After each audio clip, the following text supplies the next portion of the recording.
on a daily chart or whatever, and then go to the 1 minute chart. And here we go. Fucking, why is my fucking screen going so slow? What the fuck's going on? Okay. My trading view is shitting itself there. But here we go. Now look, we're in April on the 1 minute chart. So you can go back really far. Unez, GM, Purple JBL. What model and brand is your phone? iPhone 15. I want to buy one and don't be totally spied. Good luck with that, bro. You've got a choice. Apple or Android. Just live with it, bro. You're going to be tracked. Dan Stud, GM. I don't know if you can help me for sure, but I'd love to hear advice or life expertise. I'm a single father with 2 kids. I have a girlfriend of 7 years. We used to live with each other until we bought our own place in 2020. Since then, I've been frequenting other women. Frequenting. That's such a good word. That's such a OG kind of, I don't know. It's quite an old school way to say it. I've been frequenting other women on the side. I love my girlfriend. I always feel like I was supposed some would argue I don't through what I do inside. We do not have kids, however, together, and I'm not sure if and when she does want any after 7 years, because she does not really like my children, to be frank. However, I understand why other people's kids aren't likable all the time, for not yours or your family, so don't really blame her. I just wish she worked harder to bond with them. For their sake and mine, I have about 3 different women on the side that have kids of their own that are separated, and tell me how they recognise my good qualities as a man and respect me and would like to conjoin and be a family. Long story short, I feel torn. Should I gamble with one of these women and take their word, stay with my 7-year girlfriend, or scrap them all and start fresh and maybe be less of a DJ because I can't support 4+ different women like Tate? Short story, I used to know this guy working, Mr. and wife. He has torn, ended up blowing his brains out from what I know. Not close to that point, but definitely looking for it. Yeah. Put your dick back in your pants and just fucking maybe calm down a bit, bro. Would be my advice. I don't think you need like five women. To be perfectly honest, no. I mean, like, you do whatever you want to do, right? Free world, as long as you're not hurting people and breaking the law, do whatever you want to do. I don't think, especially if you're someone who's grinding hard in your business or in trading or in work, I really don't think that what you're doing is I just don't think it's productive. I have no moral or ethical view on it. It's just not productive, bro. It's basically like a form of procrastination. You don't need 5 women. Or 4, whatever. I think you said, you have 3 on the side. You don't need 4 women. You don't. How much time and effort and energy are you wasting by doing the same thing with 4 people when you could do it with 1 or maybe 2? Right? Like, I just think it's a waste of time. I just think it's very inefficient. Now, if you have a fucking business that is making 100k a month and fully automated, and you've got loads of time to travel and do whatever you want to do, then fucking do it. Let's go. But otherwise, I just think it's a headache, bro. I think it's a headache above anything else.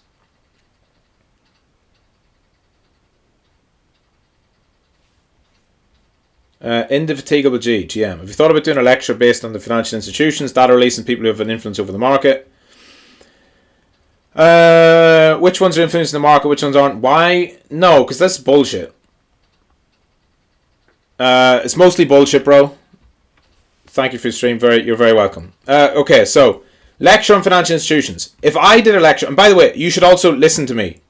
When you see people online talk about financial institutions, they're lying for effect, right? They're doing it for clout or engagement. If they're like, here's what the big banks do, the secret of how they trade and how they, manipulate you, they're lying.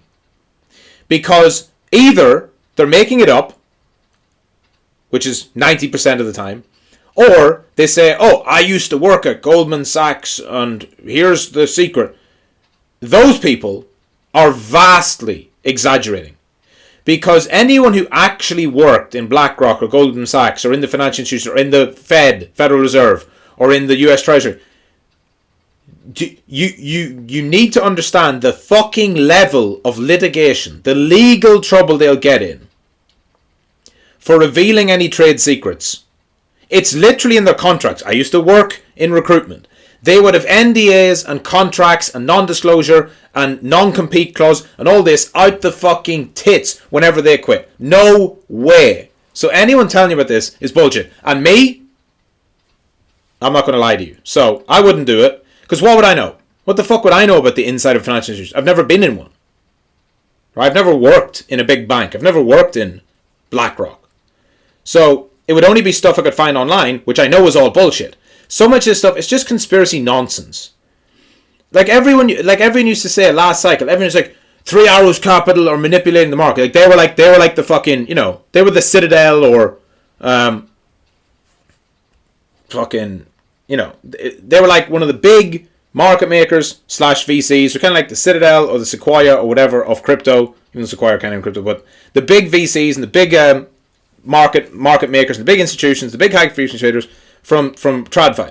They're like Three Arrows Capital. They're the smart money. They're the G's. Alameda Research, right? Sam Bankman-Fried's one. They're super smart. They can see your trades. They're counter trading you on FTX, bro. And FTX themselves. They're like, FTX are so fucking smart to get all this money in the government. All of those people were fucking retards who are either in prison right now or on the run from the authorities and lost every single penny they had and lost all of their customers or their investors' money. These were not smart people. But if you asked anyone, and if you read the articles, you would swear and you would be like, these are the smartest people in the room. They were the fucking dumbest people in the room. Who just got to where they got to, probably due to some form of handshake behind the fucking back favors, right? They knew the right people, or they got lucky, like Three Arrows, just good timing. They got balls long at the very start of a bull market and just made shitloads of money, and then confused luck for skill. So no, it's bullshit. Data releases, that stuff's simple. The data you have is the data I have. We all get it at the same time, so that doesn't need any explanation. And people who have an influence over the market, again, doesn't matter. Nobody can bully the market. And that's not a quote from me, it's a quote from Paul Tudor Jones, who can actually move the market. He was asked in Market Wizards, what's the biggest misconception about the market? And he said it was that the market can be manipulated. It was like that the market can be bullied. It's that somehow somebody can come in and they can move the market.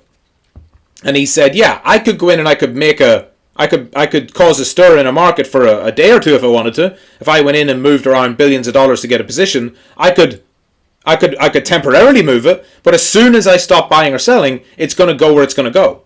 No one person can control the market. And if you think that's not true, you're too deep in TikTok bullshit. Here's how they manipulate you. Here's all the... It's fucking nonsense. Bullshit. Now, for shitty, like, low-cap altcoins, are they, like, heavily manipulated by the teams? Yeah. But that's not because there's some grand plan. That's just because crypto's full of scams. And there aren't the regulations. The reason why in the stock market, if you take a, like, whatever, top 50 coin in crypto, so the equivalent would be like a top 100 stock, somewhere in the top of the S&P 500, top 100, but not one of the big ones. The reason why you don't see those getting heavily manipulated all the time is because if they do, the shareholders will go to jail. There are massive insider trading laws. If you have never watched Billions, I suggest you watch a few episodes of the first series. Billions. It's like a TV show about Bobby Axelrod. You probably heard of him, and he's like this fucking hotshot super manipulator. It's actually based off of Steve Cohen. I think it's based off Steve Cohen. It's based off a real life hedge fund manager, and he's like this hotshot hedge fund manager who does loads of fucking shady stuff, and it goes in decent detail about all the stuff they do and how they fucking get caught. But in crypto, it doesn't. There's no regulation. So a founder in crypto can just dump their tokens. It doesn't matter. A founder in crypto can sell all their allocation OTC. It doesn't matter because they're not beholden to anyone. So that's what I have to say on it. This whole fucking stream is a rant so far. There's got to be some good memes here. Oh my god. Someone needs to save these memes and send them to me. Because I always just forget to go back. I like to see the memes forming in real time.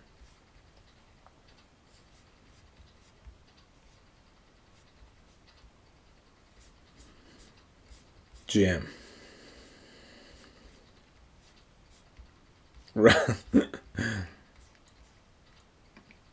That's all I have to say. Yeah, it's definitely not all I have to say. Diego, GM. Do you have any tips to keep focused and work late at night when you're tired? Should I trade on those moments if I see a good opportunity? It's better to avoid because worse decision making. Yeah, working hard late at night is fine. Trading when you're tired is not. Trading is definitely an exempt from that. If you want to stay up to fucking 4 a.m. back testing, go for it. I think it's better to get good sleep, and it obviously is better to get good sleep. But if you've got something to do, you've got a deadline, you've got, whatever. You're just in a flow and you're working hard and you're doing stuff and you keep going a bit later, that's fine. Grind like fuck. But in trading, no. Trading is like poker. Would you play poker against if you're at a table, not even a table, fuck that, because that's only 8 people. Online poker, right, in a fucking tournament against thousands of people, and you've got a big buy-in. Would you play if you're tired? Sure, you could, but you're going to bail out. Because what is it mostly? Poker is a lot of poker is just fucking, it's a war of attrition. It's about survival. Just make it through. Just grind through it, right?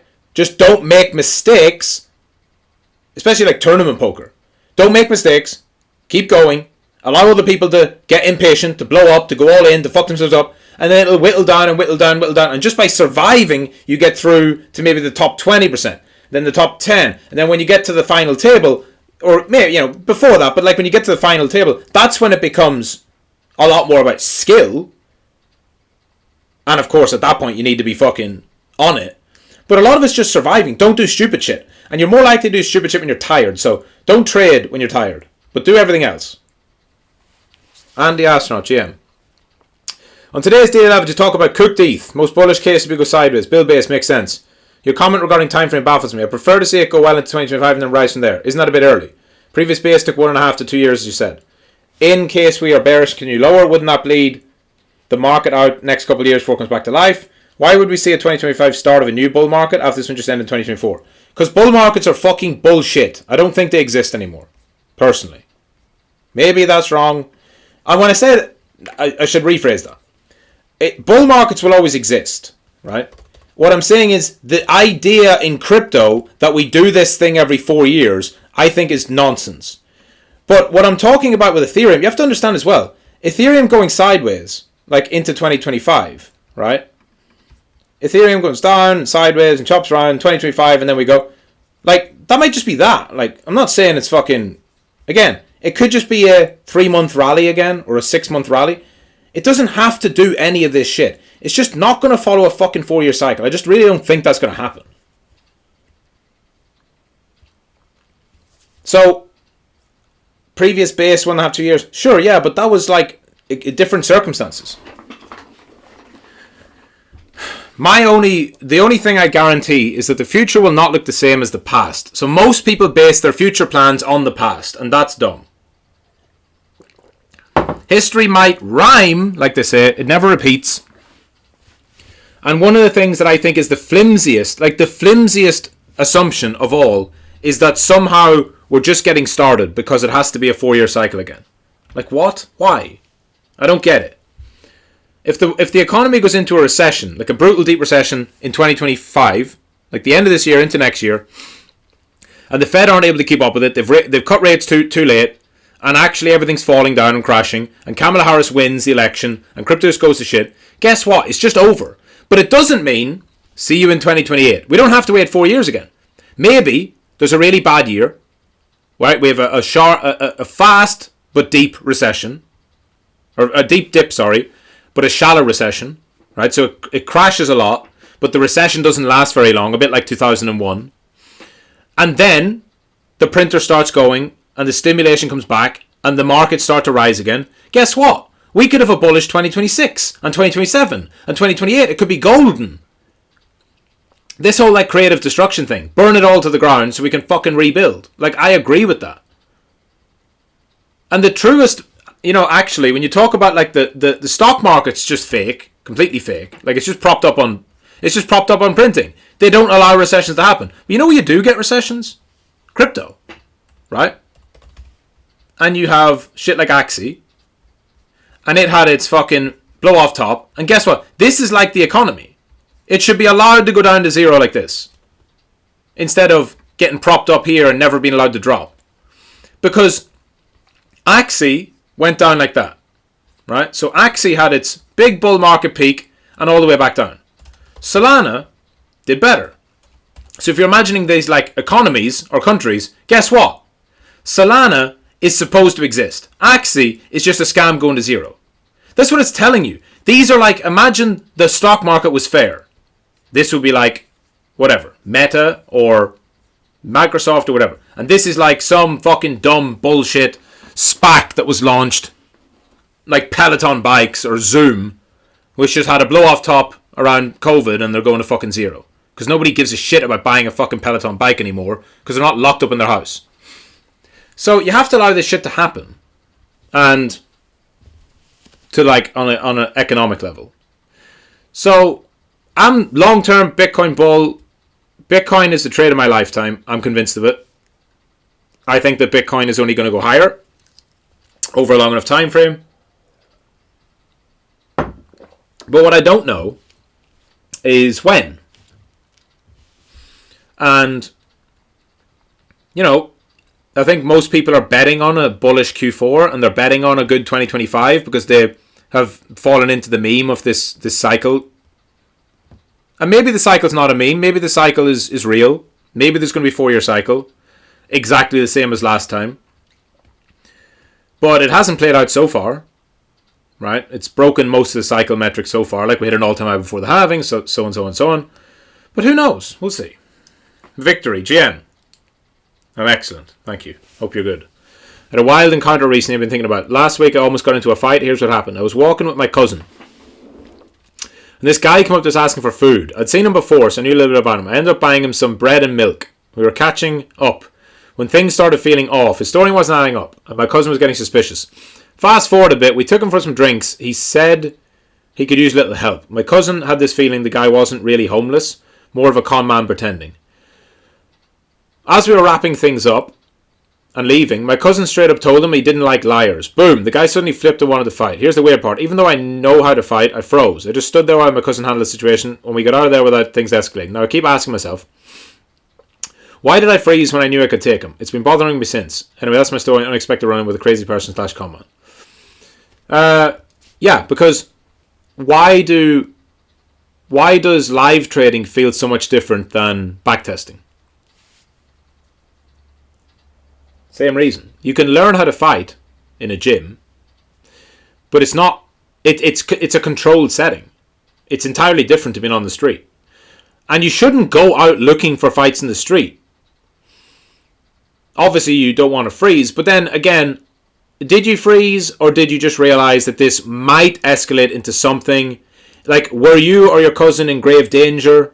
No, it was like one of those things where it could have been a fight. The guy was kind of weird. Like, if you had come and said to me, like, someone was attacking my sister, actually attacking them, and I froze, that's a lot more concerning. Because that's like one of those times you should just kick straight into fight mode, right? Fight or flight, you should go fight. Someone you love is being threatened, and you just kick straight into, you go into autopilot, and you deal with it. So I don't know, did you freeze, or was it really a situation that, like, just was never going to escalate into an actual fight, like, in the end of the day, right? Yeah, you say your cousin handled it, but it didn't escalate into a fight. So how dangerous was the situation really?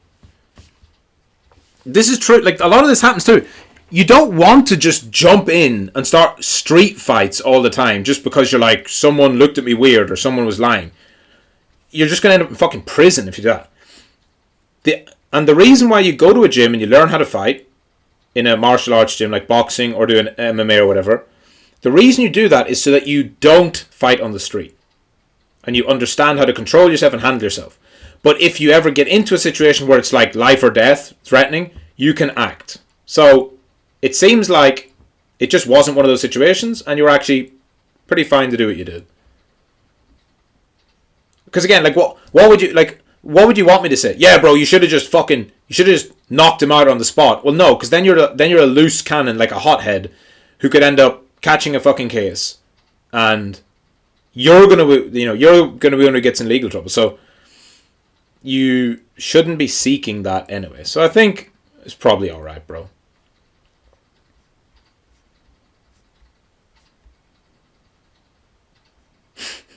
Fuck school by Bitcoin.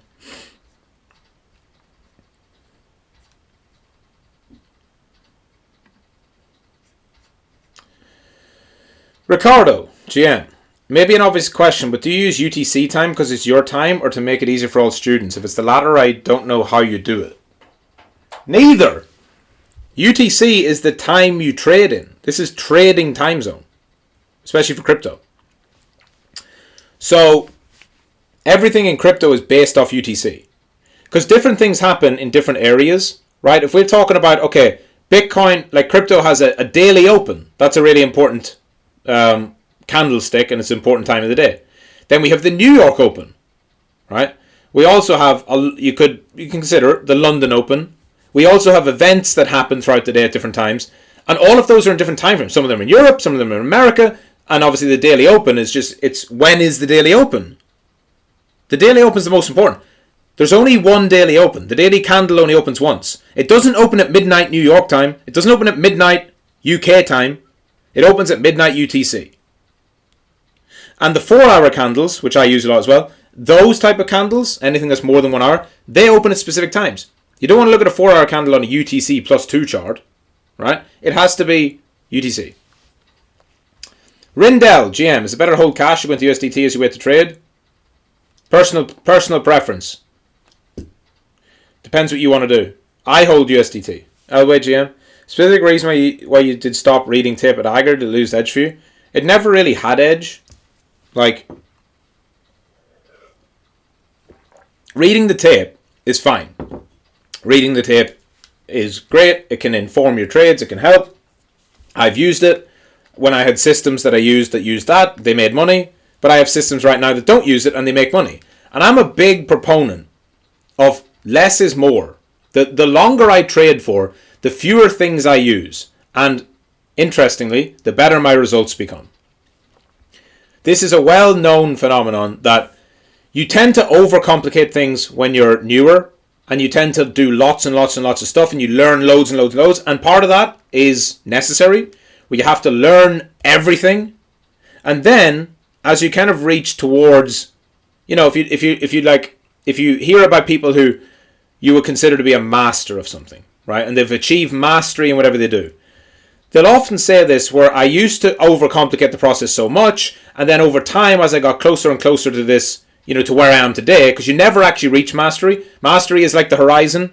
The closer you go towards it, the further away it moves. It always stays that far. True mastery is it's like you're in a perpetual chase. You're always going to be chasing it.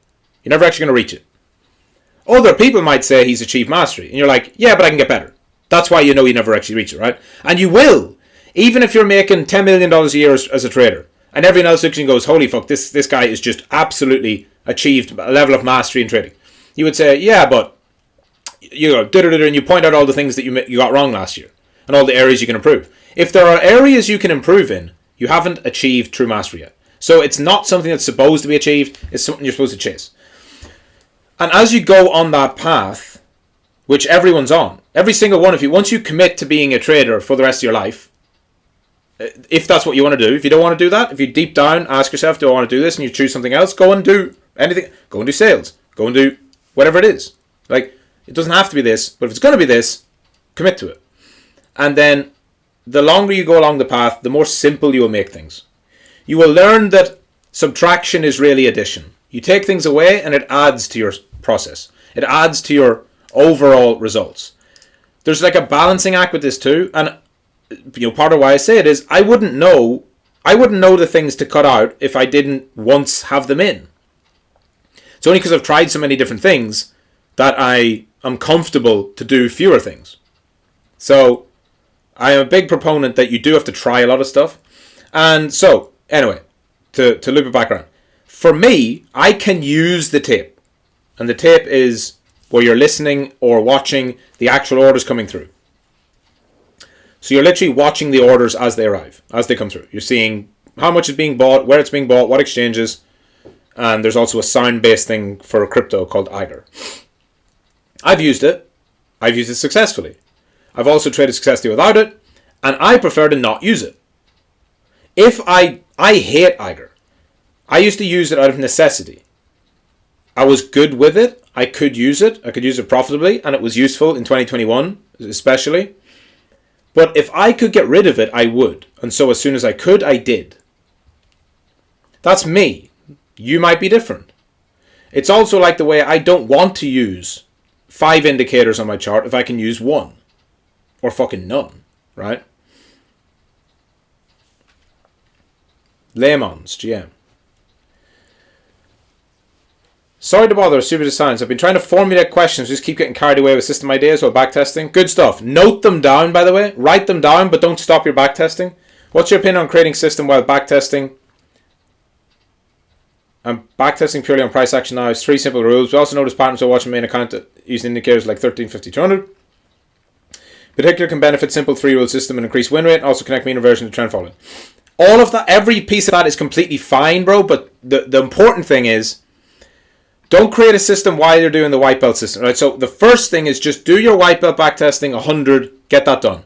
If you think of ideas along the way, write them down, but don't start on them yet. It's really important to get into the habit of completing things that you start, especially backtesting.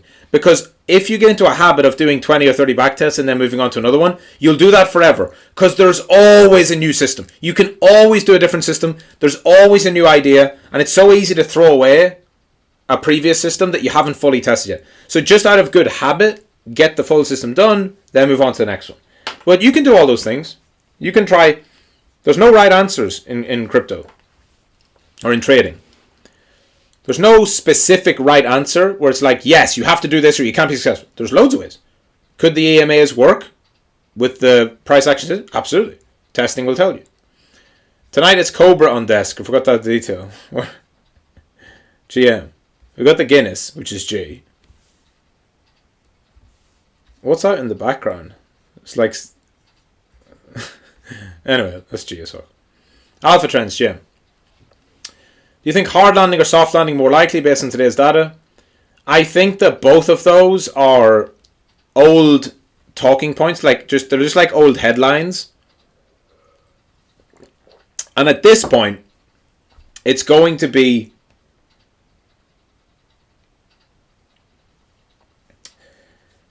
I mean, I don't know. So for anyone who doesn't know, hard landing, soft landing is talking about the next, whatever, year or two of the markets and the economy. So in a soft landing scenario, the Fed would get inflation down because inflation was really high. In a soft landing scenario, the Fed would manage to get inflation down back to 2% without causing a recession. That's why it'd be a soft landing. They're like, holy shit, they threaded the needle. They did the impossible. They took down inflation without causing stress on the jobs market or crushing the economy. Because the only way to do, not the only way, the main way to decrease inflation is to crush demand. Why is inflation there? People are paying more for goods and services, right? Excess of demand, lack of supply. That's how inflation happens. That's why things get more expensive. There's more demand than there is supply. So the way you reduce inflation is you crush demand. You make it harder to borrow. That's why they raise interest rates. You stop printing money. That's why they're doing QT, not QE. They're reducing the money supply. And the idea, the effect of all this is supposed to make people spend less money. So that then the products and services that were expensive 6 months ago are less expensive now because there's not as much demand. If they're less expensive, that's literally deflationary, like disinflationary technically, and that makes inflation come down.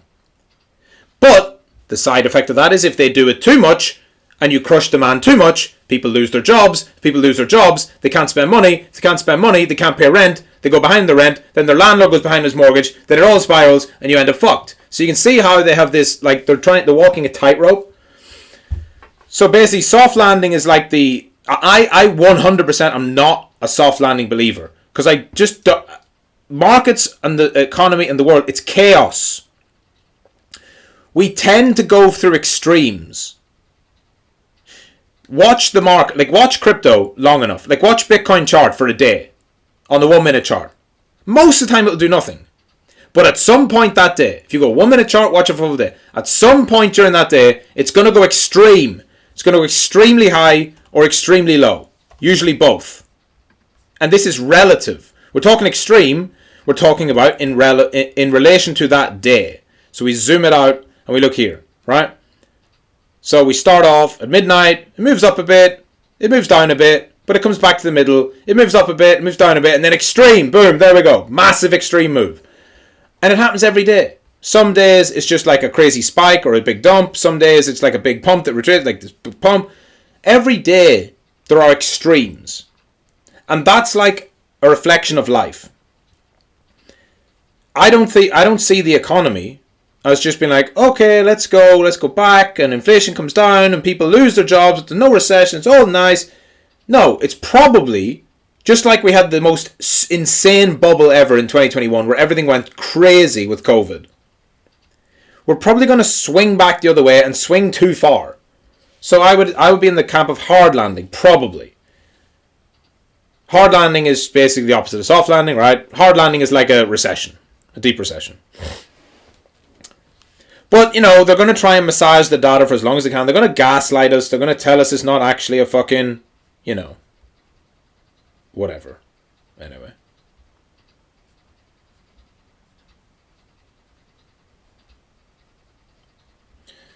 All right.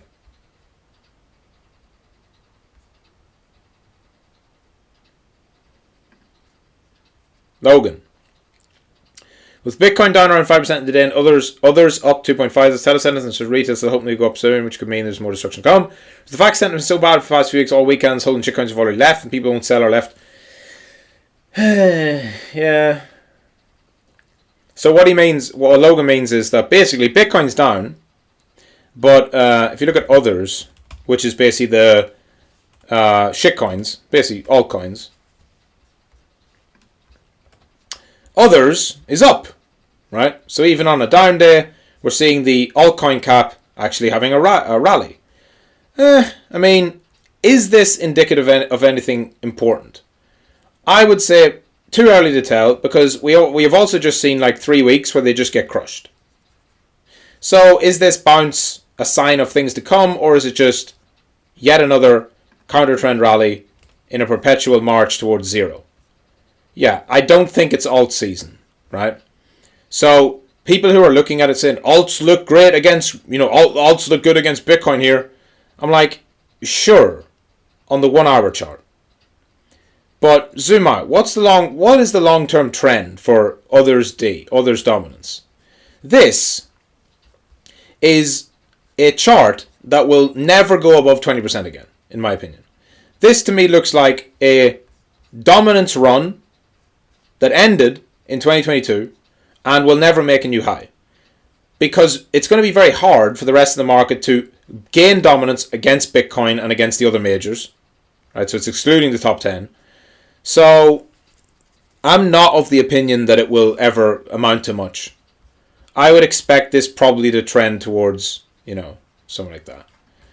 And it probably, over a long enough time frame, it probably just slowly bleeds.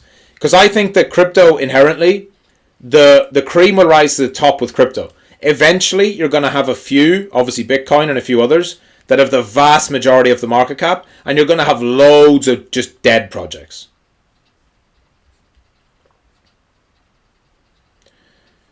So, yeah, that was fucking such a G, such a good meme.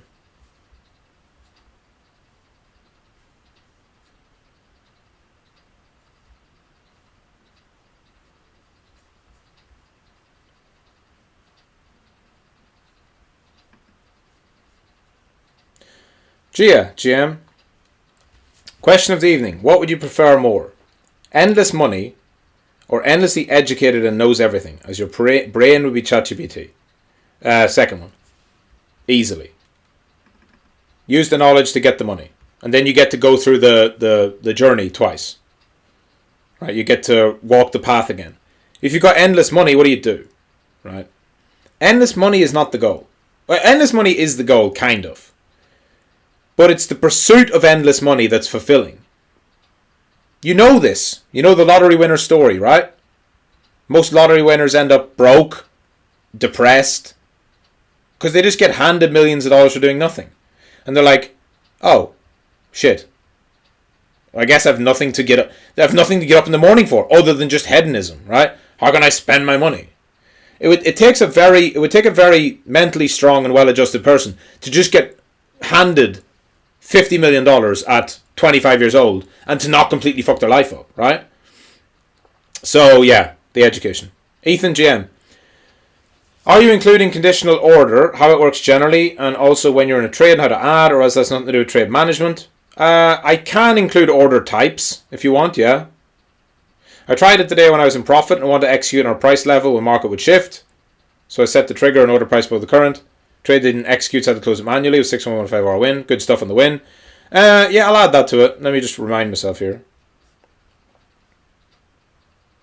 Oh, I already sent that out. Okay, so let me put this on. Order types.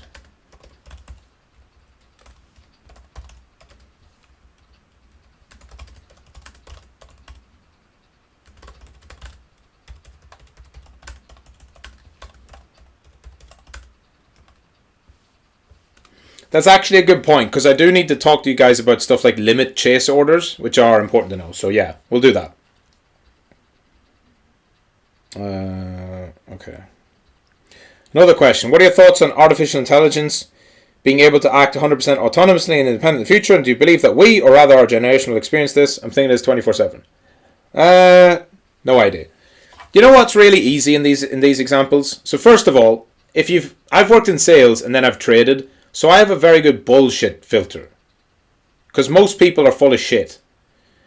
In sales, you're bombarded with a lot of bullshitters and you're bombarded with a lot of false advertising and marketing. So you start to understand what's real and what's just propaganda.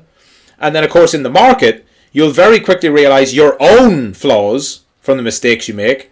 And, of course, stuff like you see people shilling stuff online. You see everyone all talking bullish about one thing and it doesn't go. So you learn to filter opinions. You learn in the market not to listen to people without a critical ear, right? You have to really consider what they're saying and think, okay, why is this person telling me this? Is this in my best interest? Are they telling me the truth, or are they telling me their personal truth? Are they lying to me so that they can dump on me? So the AI thing, and this goes for anything, by the way. I'm not an expert in AI. I know fuck all about AI. I can barely use ChatGPT without arguing with it. Me and ChatGPT have a very strained relationship. So I'm not an expert. So what I do, if I think about like, when are we going to get AGI, artificial general intelligence? A surefire sign that you're experiencing Dunning-Kruger, which means you think you're smarter than you are, and that you're absolutely slap bang mid curve, but you're just trying to sound smart, is if you confidently tell people about AGI. How do I know this? Because I know that the experts don't know. This goes for diet as well. This goes for exercise. Everyone loves to tell you about their pet diet and how their diet's the best thing ever, because a sample size of one, them, not based on any kind of, wider studies or like broader set of data. People love to say, yeah, all you need to do is carnivore, bro. Yeah, no, it worked for you. You're not everyone else. It's the same as people in the gym. Some people have genetically can just look at a set of weights and grow.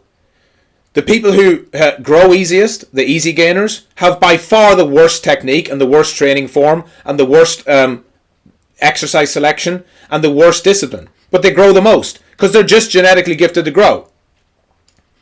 Somebody who's a hard gainer that finds it hard to put on muscle should not listen to somebody who finds it easy to put on muscle. Why do you think the top... Name a fucking top football... I'll use football. Proper football. For you burgers. Not that egg thing. Even though I don't like soccer, even though I don't care about soccer, I still feel like tribal with the word football. Soccer football. Why are the top players in history not the top managers? Like, name one. Who's the best ex-footballer, like top level footballer, world class, who is a world class manager? They don't fucking exist. The last one I heard of was like Zidane, I guess. Was quite a good manager. They don't cross over well. Why is Michael Jordan not a manager of the fucking Chicago Bulls? Because whenever someone is so good at what they do, like to the point where they're the best in the world or the best in history, quite often it doesn't translate well into being a good coach or teaching it. Right?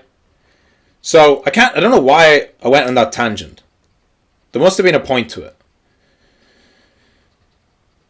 Oh yeah, it was about people in the gym putting on muscle easily versus not. Yeah. So, don't listen to people who might be good at something try and tell you how it's done. And definitely don't listen to people who think they understand a topic because they watched a podcast on it. And that's AI. I know nothing about AI. I'm the first to admit it. I know a bit. Like, I know as much as any of you do. What I do know is that all this AGI and 100% autonomous and independent, we don't fucking know. Because if you watch 5 different podcasts with 5 of the top AI names in the world, or you read their thoughts in some article or whatever, just Google it. Like, who's the head of AI? Like, who's the most important people in AI? Guy from ChatGPT, Sam, the guy Ilya, Elon Musk, fucking few other people. I don't know, some other tech, Silicon Valley, engineers, whatever. Go and read their thoughts, and you'll see. Some of them think we're going to have it. Some of them think we're not going to have it. There are experts on both sides of the fence. There are experts who say this is not actually possible. There are experts who say it's happening fucking next year. There's experts who say it's going to be 10 years. So if the experts don't know, why the fuck would I care? I go on with my life. Neo, GM. And I don't mean I don't care. It was a good question. I mean, why would I give an opinion? I don't have a clue. Neo, has anyone from the real world recognized you in real life? If so, what happened? No. I've never left my bedroom.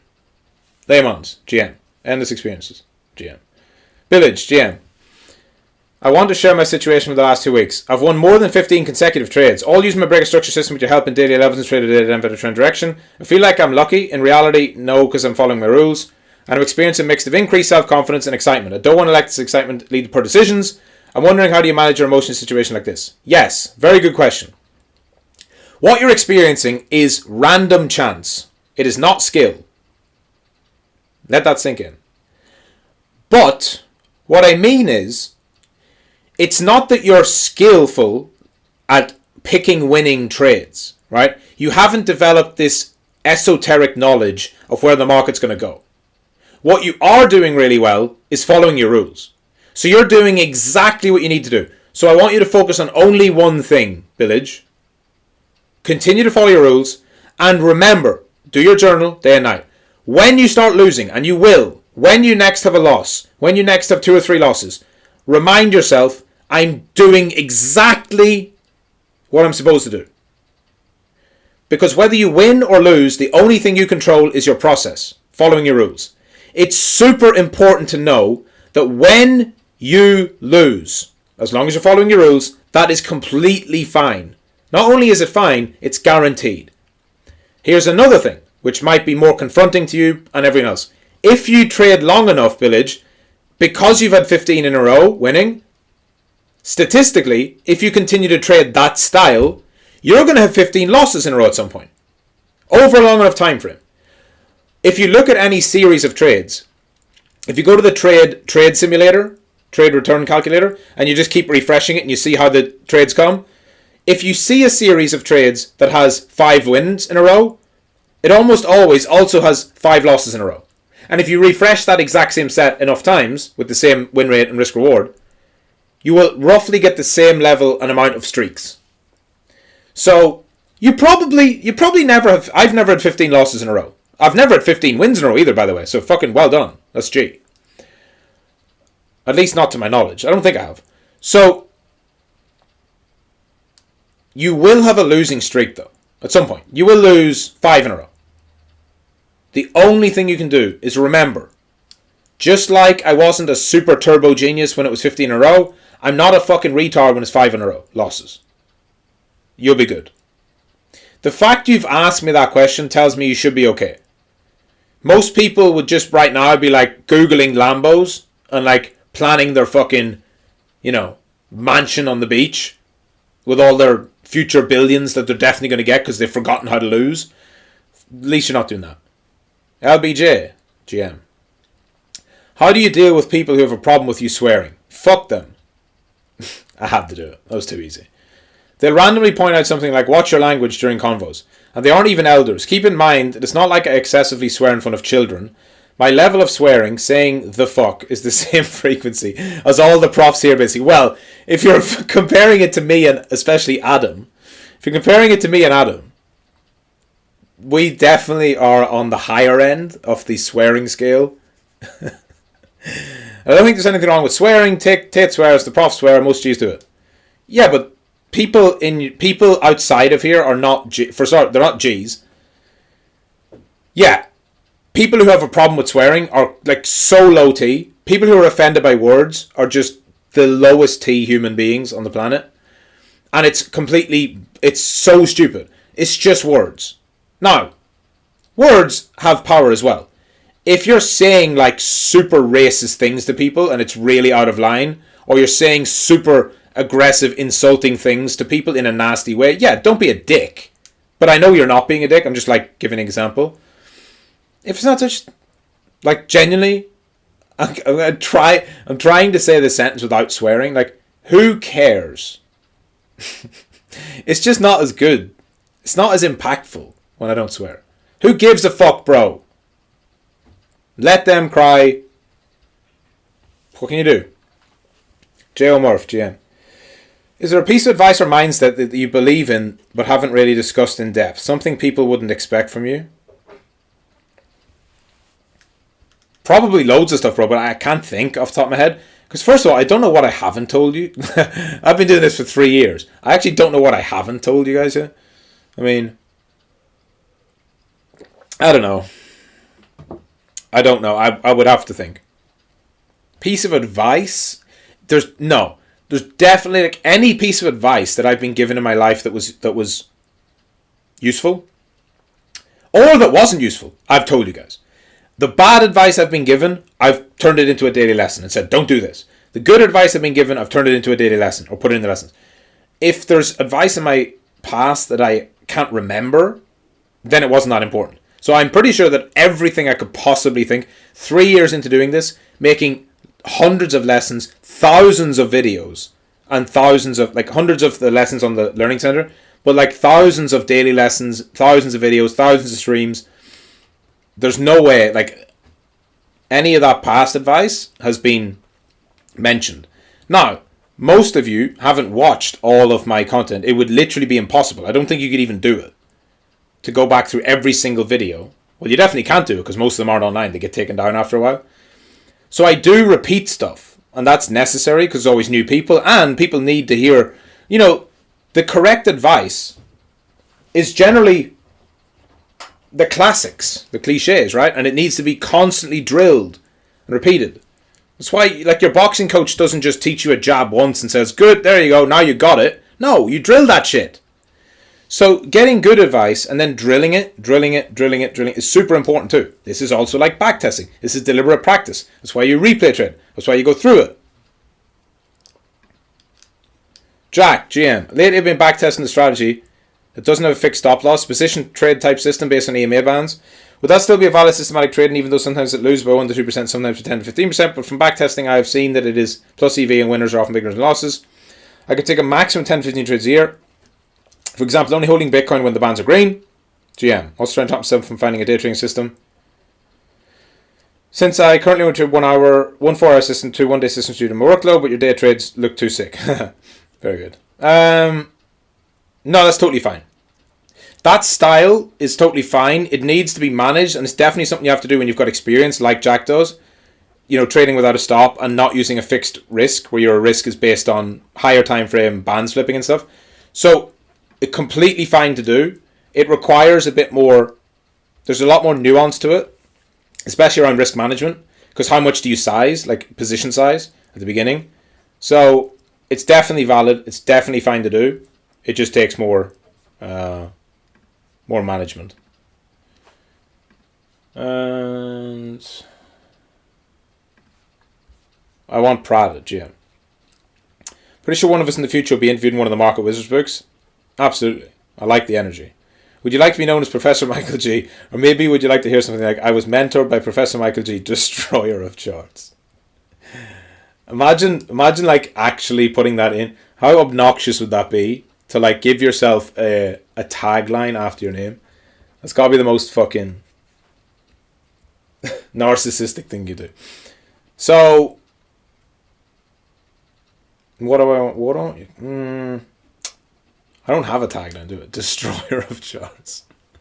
No, it has to be the old school, right? Who can name it? What was my old name?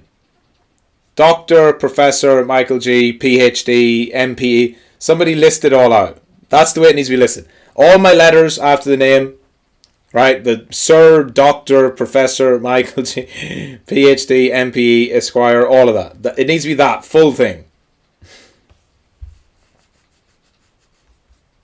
Someone spam it in the chat and I'll see. This is G. Someone will get it. I'll do the last question. Gabe, if you're backtesting a system multiple time frames, GM by the way, or coins, would you repeat 100 backtests in each? Or in some cases you'll notice any difference sooner. Yeah, sooner you can notice. So the rule, it's a loose rule, but the rule with this is if it's really bad after like 30, like really bad, like super negative EV after 30, and I mean not close. If it's like minus 0.1 or 0.2, keep going. If it's like minus 1 or minus 1, it's just shit. It's mostly losses. Cut it. Move on. You don't need to keep going to 100 if something like is showing a clear trend towards being bad. Aaron, may I ask, why is the stocks trading professor retiring at the end of this year? That's news to me. But I'm going to have a stream with Ayush soon, so I'm going to catch up and we'll chat about it. Don't fall for it, never stop swearing. Yeah. Professor Michael G. PhD. Sleep expert, doctor, therapist, dentist, trader sometimes. Very good. Vimeo was at Rugging Street last week, so I'm going to make a video meme about that. With you in the main role, of course.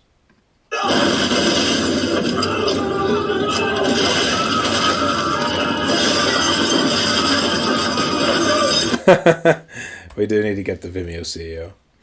So good. Dr. Sir Night King, the Honourable Exquisite Michael G. Alright. G fucking M. See you tomorrow, guys, for Weekend Warriors, which is a G name, also known as Weekend Workshop. That's going to be at 4 p.m. UTC, the regular time. Any questions in the meantime, tag me in Ask Prof or in Bootcamp Ask Prof. And until then, GM, also, if you haven't seen today's live trading stream, what are you doing? How have you not seen it? You've all been begging me for months to do a live trading stream, and I did one, so go watch it. Well, we did. We smashed like 1,800 listeners or something earlier. It was fucking G. That's it. GM. Thanks for joining. GM. Daily lesson. I'm going to record that soon.